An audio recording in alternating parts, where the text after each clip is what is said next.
And before I go into, kind of the rest of, kind of the history of like just things being outlawed and stuff like that, drug war statistics and what have you, I spent much of my young adulthood selling drugs. And despite them being outlawed, despite them being banned, despite there being a war on drugs that's been going on for a very long time, I never had any trouble getting my hands on drugs. I sold a lot of drugs. I made a lot of money doing it, and I never had an issue. I'm lucky I didn't get caught. And I'm going to go into prison statistics and things like that because, again, there's so much money to be made. There's so much research that isn't allowed to be done simply because it's illegal and unregulated. So now let's get a little bit into how that prohibition came about and some of the damning statistics around it. So again, we looked into, cannabis has been used for a very long time. So have opioids, so is cocaine. All of those things have been used. So what brought about the change? What brought about, the sudden, change in feeling, if you want to say. So basically, it was racism. It was a way to to help control the incoming population. So let's look at some dates, and then we'll go deeper into that. So, in 1906, the U.S. passed the Pure Food and Drug Act, and that made it such that you had to label cannabis products as dangerous. But that also came into play with, because I'm sure you've heard Coca-Cola used to have cocaine in it. In 1886, John Pemberton wrote the original Coca-Cola recipe, but after the Pure Food and Drug Act was passed in 1906, cocaine was taken out of Coca-Cola. And so then we moved down to 1913, and California became the first state to actually ban cannabis, right?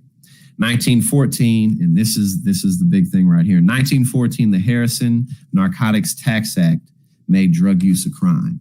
So from here, this is when it actually becomes illegal to use different types of substances. And when people when the law actually starts to be enforced around the use of those substances, right?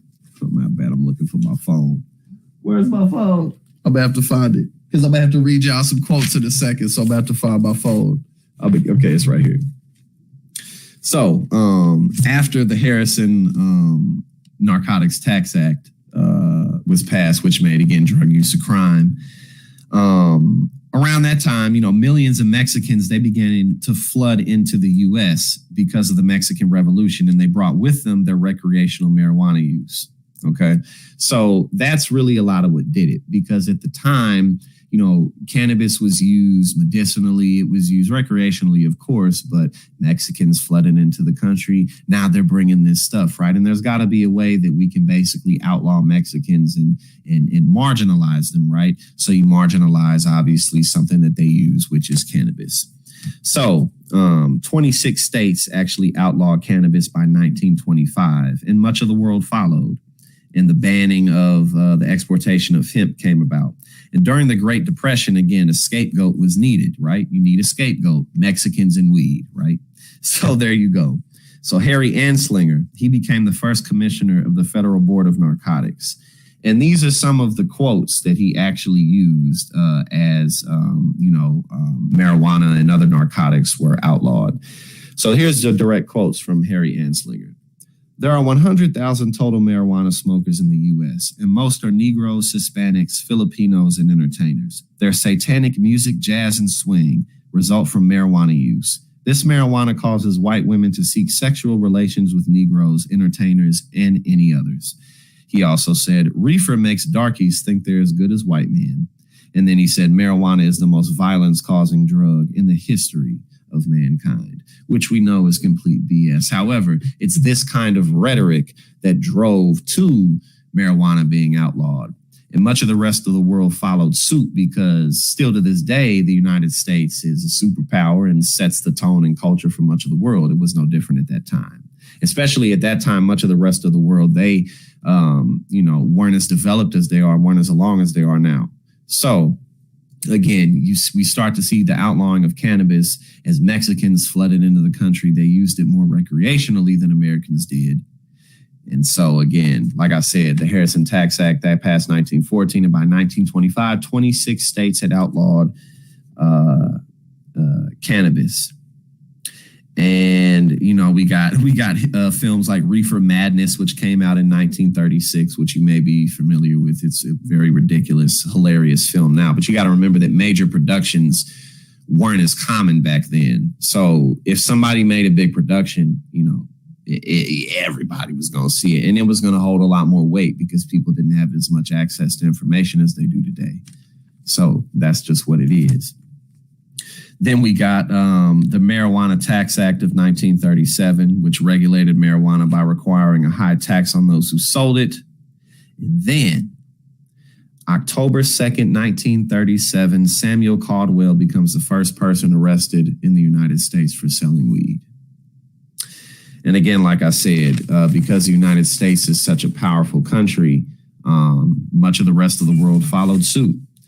And then, you know, we have, and actually cocaine was made illegal for much of the same reason, even though, like I said before, white laborers would encourage black workers to use cocaine because, like I said, it's a stimulant. It gives you energy. It takes your appetite away. It helps you stay on the job more. But just like when Harry Anslinger said that marijuana would cause white women to want to sleep with black men and it made black men violent, and, you know, you got all these Mexicans using marijuana, the same type of tropes came with cocaine. You know, cocaine makes black men crazy and wild, and it makes them want to rape white women. And so they kind of just used those same racist tropes to outlaw most of the popular drugs that people were using, especially during a time when there was a lot of counterculture from conservatives against people using drugs, you know, and again, during the time of alcohol prohibition, which I'm not talking about today, but all of this was going on during a time where, you know, people were trying to find ways to make society better. And part of that was through prohibition. You know, and even though, you know, like we got Fiorello LaGuardia, he was a former mayor of NYC. He requested a study that showed that cannabis wasn't that dangerous. So we've been having, you know, tests and studies that have shown the reality that these, you know, that this substance isn't dangerous to use. But then, so it really started to escalate because once drug prohibition was useful as a tool, basically to keep certain populations in check and in order, that only escalated. So 1914, the Harrison Tax Act passes. And then, I mentioned a few others. And then in 1951, this is when the Boggs Act was passed, and that created mandatory minimum sentences for drugs.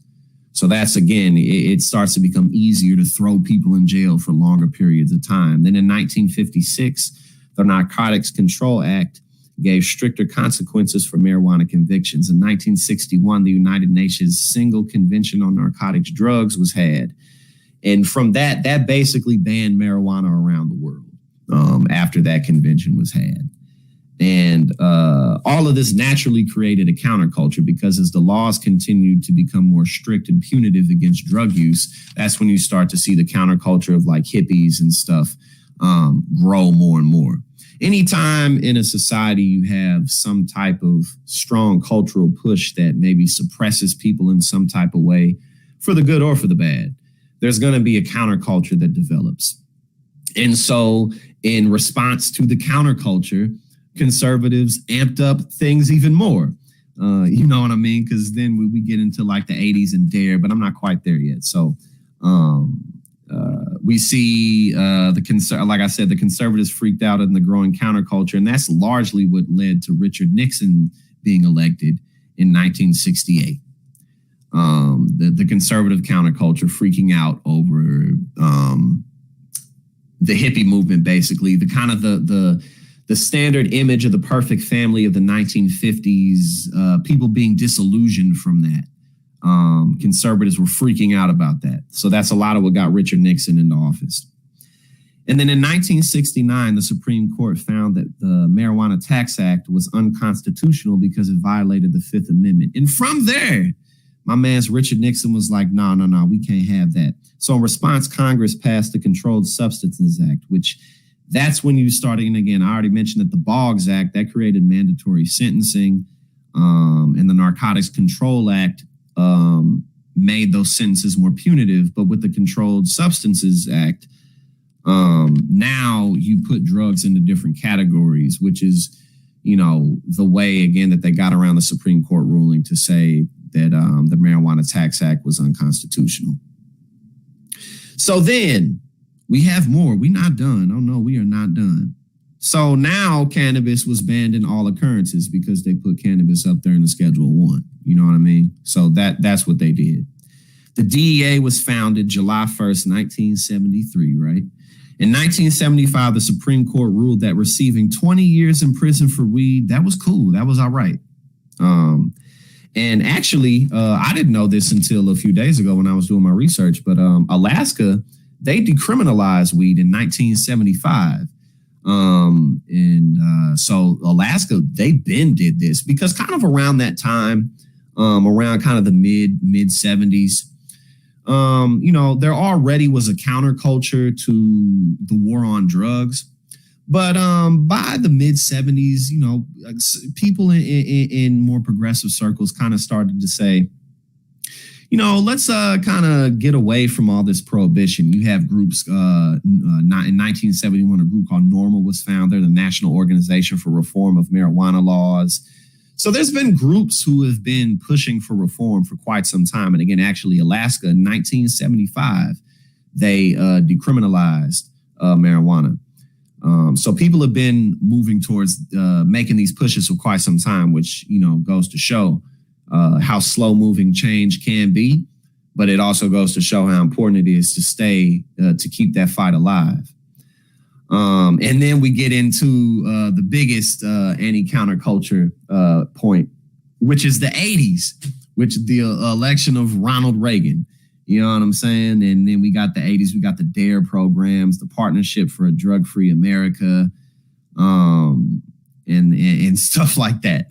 And then in 1996, California passed Proposition 215, which legalized the medicinal use of marijuana. And then in November 6th of 2012, both Colorado and Washington fully legalized weed. So now I'm going to get into some statistics around the drug war.